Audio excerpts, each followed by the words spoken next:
I am allergic to cats. I painted two anyway. Welcome to the Untalented Copycat, a channel where I learn watercolor from scratch while navigating aphantasia, which simply means that I can't picture things in my mind. And to guide me in my journey, every other week I follow along with tutorials from artists who really know what they're doing. Today, I'm following a tutorial by Harriet de Winton.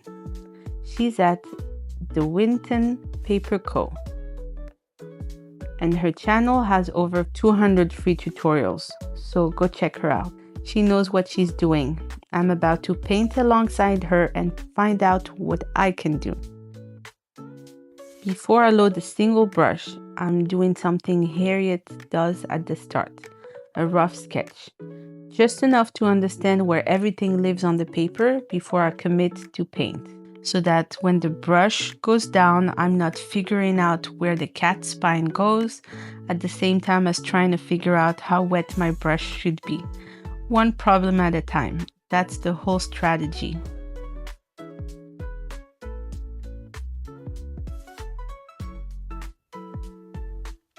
The orange cat goes down first. I've already decided his name is Reggie.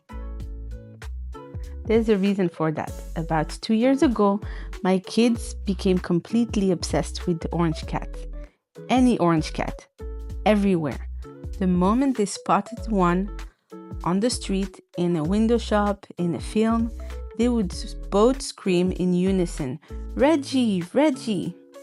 every single time, without warning, in public, at full volume. It got so bad that their dad and I banned the word cat entirely, not just Reggie, the whole word, gone, forbidden. They found workarounds immediately, obviously. So this one's Reggie. Some things are just inevitable.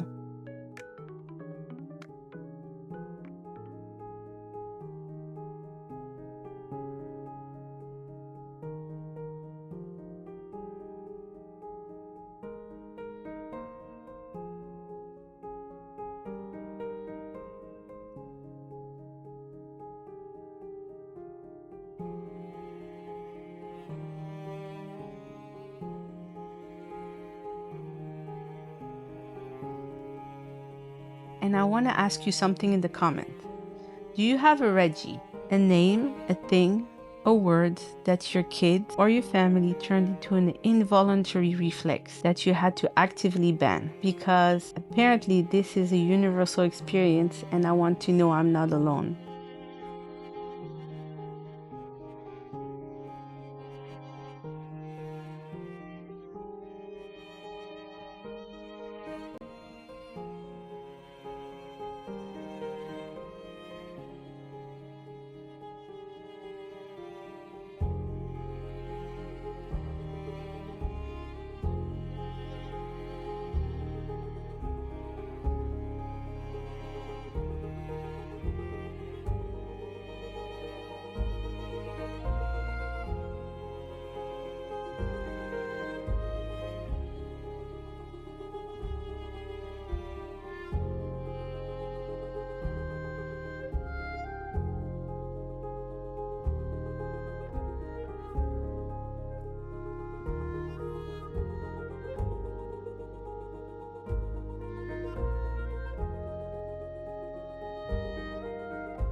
Reggie is done. He's not Harriet's Reggie, but he exists. He's on the paper and he showed up. Now the difficult one, the black cat. I've decided this one is Salem.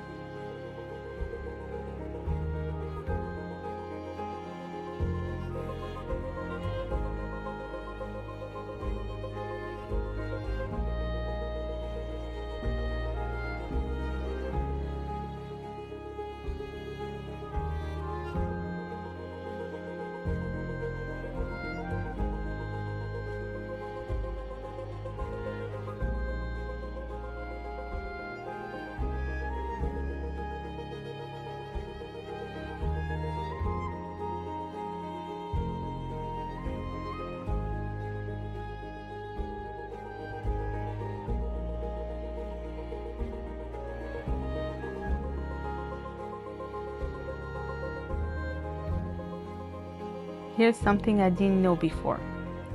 Dark watercolor is less forgiving than light. When it dries and you go back in, it doesn't re-wet the same way. It shows everything. Every hesitation, every second guess, every moment you weren't sure. The orange cat forgave me constantly. Salem is keeping receipts.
Salem looks like a cat that has seen some things.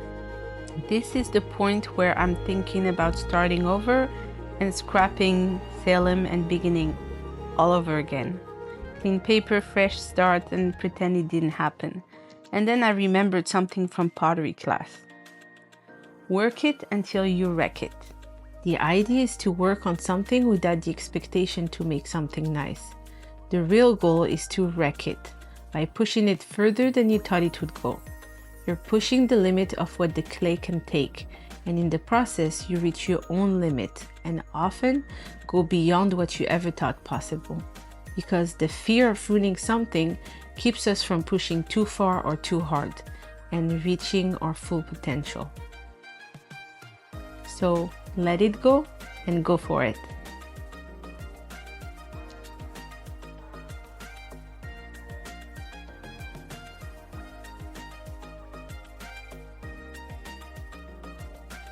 And this is where I found out I'm smarter than a cat.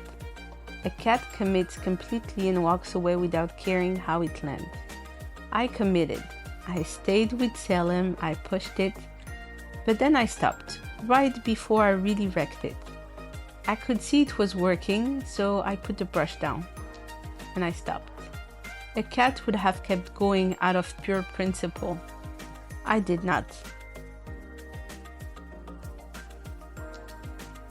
If you want to see whether I keep getting better or keep getting humbled, subscribe and hit the bell.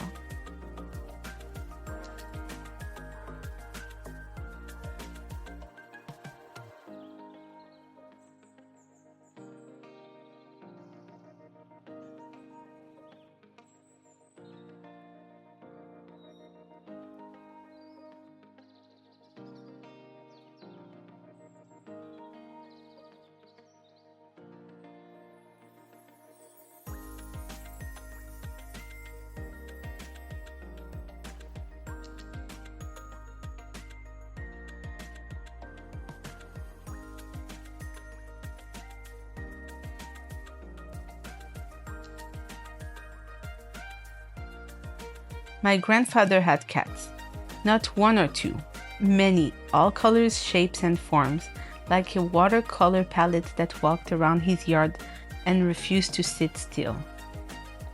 Every summer, we would visit, and every summer, we were told the same thing: do not pet them, do not feed them, leave them alone. My siblings and I did not leave them alone. The moment my parents weren't looking, we were on the ground with those cats every single summer, getting scratched, getting licked, not caring even slightly. They were everywhere, and they were wonderful, and we were absolutely not supposed to be doing what we were doing. There were cats like these in that yard. An orange one that followed you whether you wanted it or not. A black one that watched everything from a distance and came close only when it decided to, which was rarely.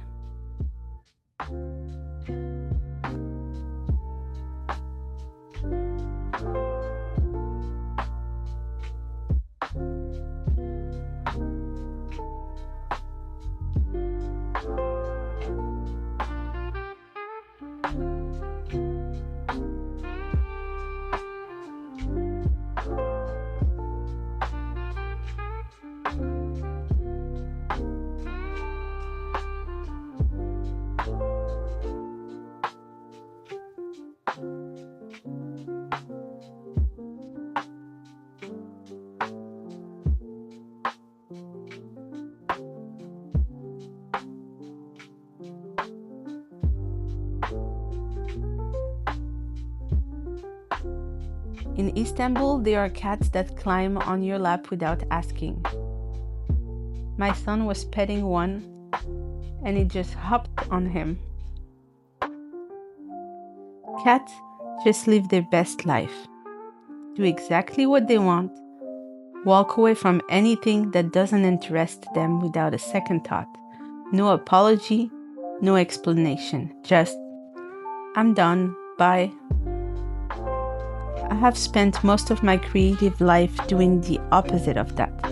Asking permission, tracing other people's lines, making sure everything looked finished and polished before I'd let anyone see it. A cat would never.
The color for the stripes went where I wanted it to go most of the time.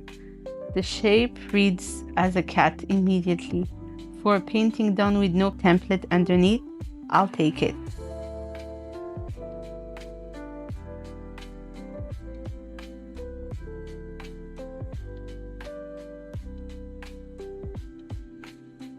Also, I want to address something. Salem has no tail. I don't know when that happened. I watched it back and at no point did I think, tail. That's a thing cats have. The cat is fine. Well, mostly. We already agreed that I put him through a lot. Moving on.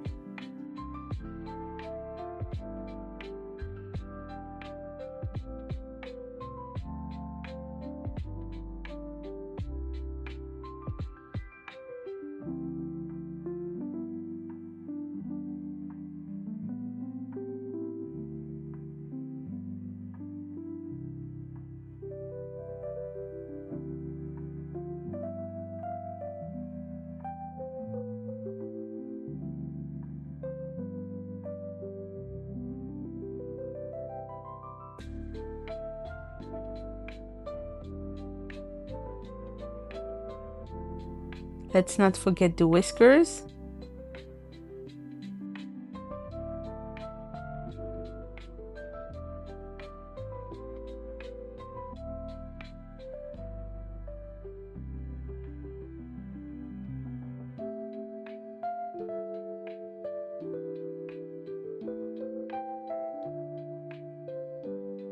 Alright, here's Harriet's cat.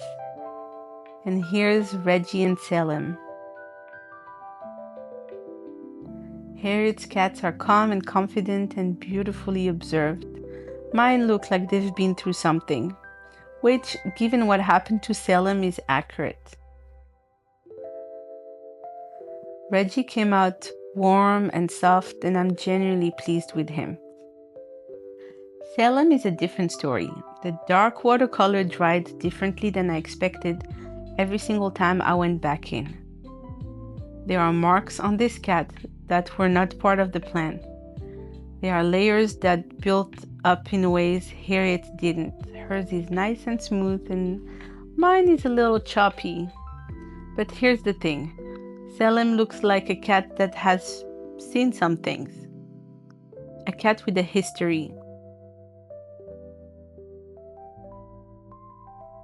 That's episode 3. I painted 2 cats I'm allergic to, named them after a family obsession, and an Istanbul street cat, learned that dark watercolor kept receipt, and discovered something from pottery class works just as well with a paintbrush. Work it until you wreck it, except stop right before you actually do. That's the whole lesson. I'm keeping it. See you in episode 4. We're leaving the cats behind and going outside. A simple beginner landscape. Reggie and Salem send their regards. They're not looking at you. That's not personal. That's just who they are.